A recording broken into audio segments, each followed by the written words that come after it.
DCC అధ్యక్షురాలు షర్మిల మీద social మీడియాలో వైసీపీ వాళ్ళు వ్యక్తిగత దూషణలు చేస్తున్నారని, అటువంటి దుష్ట చర్యలు ఖండించాలని ప్రకాశం జిల్లా ఒంగోలులోని కాంగ్రెస్ పార్టీ కార్యాలయంలో జేడీ శీలం అన్నారు.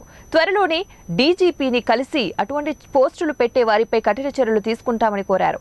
షర్మిల బాపట్లలో రోడ్ షో మరియు బహిరంగ సభకు వస్తున్నారని, ఆ కార్యక్రమంలో అద్దంకి నియోజకవర్గంలోని కాంగ్రెస్ కార్యకర్తలు, నాయకులు, అభిమానులు, మహిళలు ఎక్కువ సంఖ్యలో పాల్గొని జయప్రదం చేయాలని పిలుపునిచ్చారు.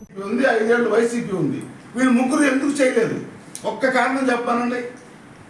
అది నేషనల్ ప్రాజెక్టు అని చెప్పి 90% కేంద్రం ఇవ్వాలన్నాము.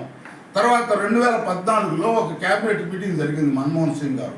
అప్పటి వరకు ఖర్చు చేసిన అమౌంట్ని 10% రాష్ట్రం వాటాగా తీసుకొని మిగతావి 90% కేంద్రం ఇవ్వాలి, ఇంక్లూడింగ్ ల్యాండ్ ఎక్విజిషన్, R&R అని క్యాబినెట్ నిర్ణయం చేస్తే వీళ్ళకి ఏమొచ్చిందండి అమలు చేయకుండా ఉండటానికి?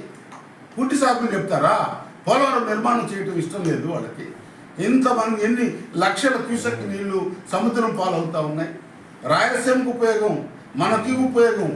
ఇక అంతో ఎందుకు పక్కనే ఉన్న మన నియోజకవర్గంలో ఉన్నటువంటి 700 కోట్లతో నిర్మించిన అదేది Mallavaram project, Gullakamma project, Mallavaram reservoir ప్రాజెక్టుకి ఒక చిన్న గేటు పడిపోతే వేయలేని అసమర్థులు వీళ్ళు మాట్లాడతారా జలయజ్ఞం గురించి?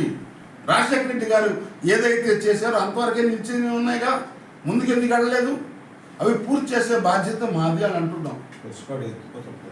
ఏదైనా సరే సార్, అప్పుడు ఏదైనా అభివృద్ధి జరిగిందంటే ఆంధ్రప్రదేశ్లో కాంగ్రెస్ టైంలోనే జరిగింది. అభివృద్ధి లేదు.